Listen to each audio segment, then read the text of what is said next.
Hey everybody, welcome. Thank you so much for joining. My name is Matthew. Today we're going to take a look at the gold price over the last 20 plus years or so, and we're going to run exponential trend lines on the price, and we're going to see how that evolves year by year.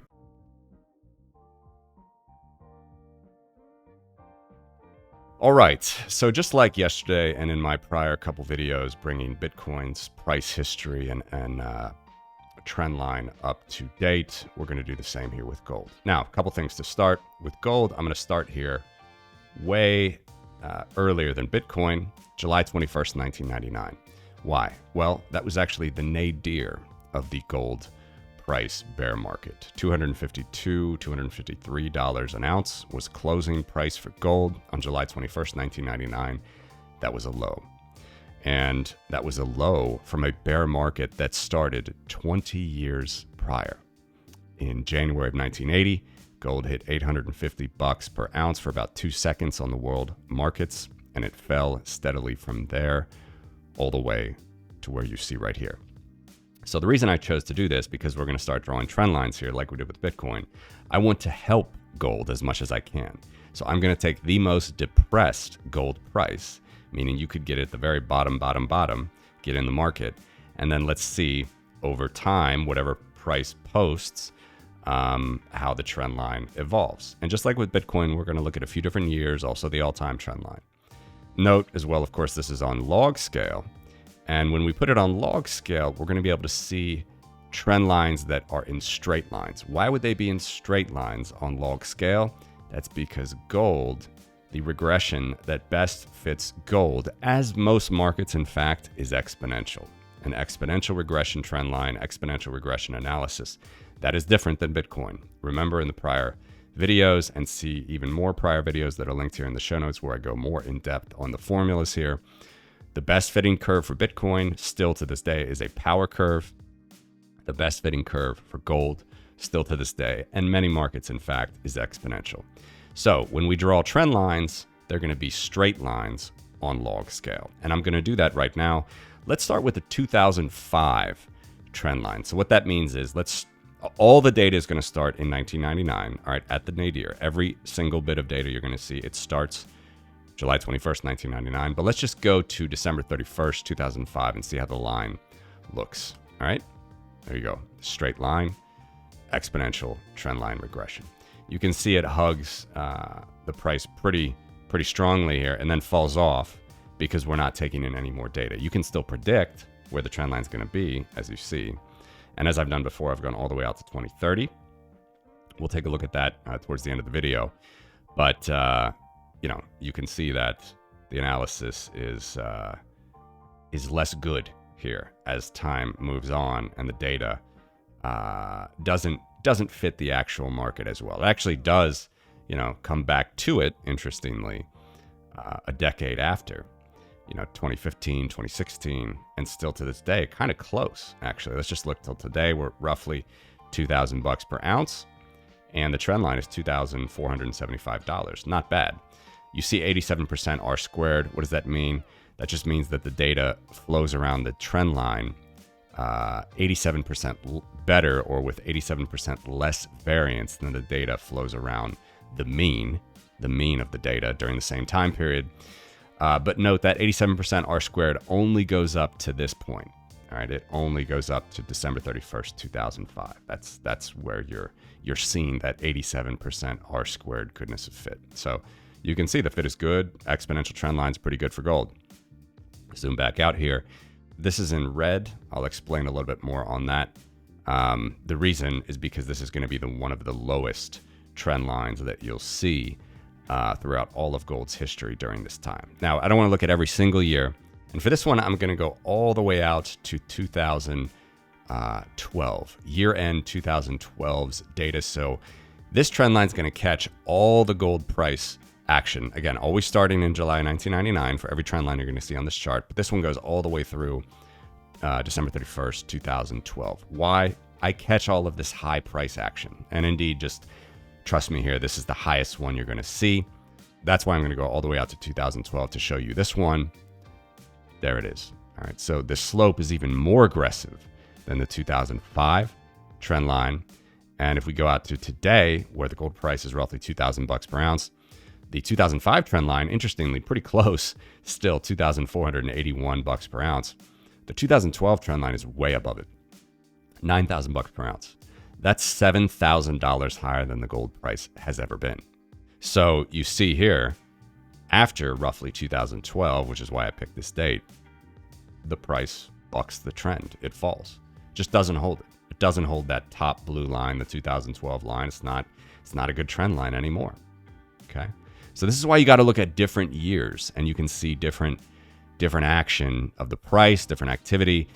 And of course, you always want to look at all time, which I'm going to show you here shortly, because then you can really, really see the blended average growth, how one asset or anything is growing at a particular time. And that's why trend lines are great for analysis. So as we go forward here, watch what happens with the trend lines. They're all going to be in blue, but watch what happens to them as we take in more and more price data that's lower and lower and lower from 2012. All right, so here comes 2015. Again, I just don't want to show you every year, but here comes 2015. A little bit lower. That's the second blue line. 2018 now, lower still. That's the third lowest blue line. 2019, lower. 2020, it's lower. 2021, lower. 2022, you can barely see it now. It's lower. It's lower. Okay. Now, interestingly, you do see a little intersection here. 2005, just the nature of how it works. You know, I'm only looking at pricing data from this slope here, way back in the day for gold. But then extrapolating out, you can see that the reflexivity is sort of different. The slope is different. And it's not actually the lowest trend line, or is it? No, it is still the lowest trend line in at this point, you know, May of this year. But at some point, you can see it goes higher. Somewhere around here, 2024 predicted out. Let's just zoom in so you can see exactly what I'm saying here. It's very hard to see because there's so many trend lines here on this log scale, but somewhere here you see that little bit of red creeping above what's going to be the 2022 trend line. So that's just the nature of how it works. It's interesting, right? So you can have an old trend line for gold, and this is helpful because gold, of course, it's like Bitcoin, different. But we have much more data for gold. And again, I'm helping gold as much as I can here, going back to 1999, the nadir of price action. It's just interesting to compare, say, a 2005 trend with all the ones that happened after a lot more pricing action. You actually, you do catch it a little bit more. And look, 2005 trends actually upheld better than all the others. Okay, so that finally brings us to the all-time average trend. Where are we going to be for the all-time average trend for gold? Solid black line right here. You can see it's pretty much the lowest consistently, except for 2005's trend line, until let's go to roughly today. The price is $2,015 per ounce. It's a little bit lower actually these last couple days, but let's just say $2,000 per ounce. The 2005 trend is higher, and all trend lines are higher, as of today. So the all-time trend line of all the trend lines that you see on this chart is the lowest trend line. And that makes sense, right? Because this trend line has to start higher way back here, okay? Even though this trend line didn't exist back in the early 2000s, to catch all the data, to see how gold works over its, this whole epoch of the bottom in 1999 to now, it has to start a little bit higher, but it's got to catch all this data. It's got to catch this low data here in the mid 2010s, and then it's got to catch the price rises here. Notice if we drew an exponential trend line analysis here, I know it's hard to see with all the lines, but see how these lines are pretty much all sloping up here because we're starting in 1999. But if we caught, 2011 highs here, close to $2,000 an ounce in 2011. Then we went down to $1,200, $1,300, $1,400 an ounce in the mid 2010s, and then back up to $2,000 an ounce. These trend lines would be pretty much flat. All right, I don't know exactly how they would be, but if we started the data in 2011, the trend lines would be way different. They would be flat. So that doesn't look very good for gold. So of course, it does depend with this stuff when you buy. And I'll talk more about that in the next video. But look, this is as favorable as I can be to gold by starting the trend lines, all the trend line analysis at the nadir in July 1999. Okay, and then finally, as these are trend lines, we can use prediction to forecast out where the price might be in the future. Now, again, a couple disclaimers here. As I always say, no one knows the future. Do your own research. This is not financial advice. When I say prediction or forecast, that's purely a statistical term. Statistically, based on the data that you're feeding in, where could the price be? Okay. So as we always do, let's go out to 2030 here, December 31st, 2030. Remember, the highest line here is 2012's trend line. The red line, which is, under the all-time for most of the time, but actually not all the time, is 2005. And then everything else is in between. So let's go all the way out. Remember, the 2012 trend line is $9,000 an ounce. That's $7,000 per ounce higher than gold has ever been. Let's go out all the way out to December 31st, 2030. The 2012 trend line there, the top blue line, $30,000 per ounce by December 31st, 2030. Now, the way that price inflation is going today, maybe that actually could happen.